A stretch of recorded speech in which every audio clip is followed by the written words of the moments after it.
Srisailam tollgate checking point వద్ద అర్ధరాత్రి చిరుతపులి సంచారం కలకలం రేపింది.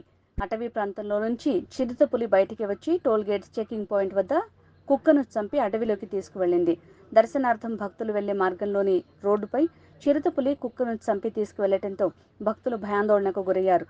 అదే సమయంలో అటుగా వెళ్తున్న కొందరు భక్తులు తమ వాహనాల్లో కూర్చుని కారు లైట్లు చిరుతపులి వైపు వేసి తమ సెల్ ఫోన్లలో వీడియో చిత్రీకరించారు. వీడియో తీస్తున్న క్రమంలో భక్తుల అరుపులు శబ్దం విన్న చిరుతపులి గోడపై నుంచి కిందకు దూకి పక్కనే ఉన్న అటవీ ప్రాంతంలోకి వెళ్లిపోయింది.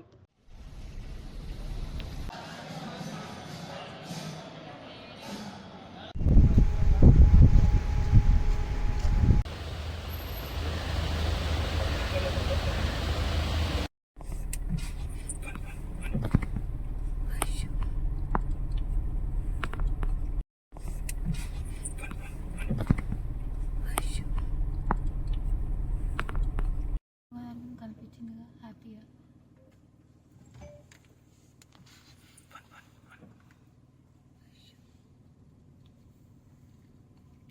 గింతే ఉంది కానీ ఎంత పెద్ద కుక్క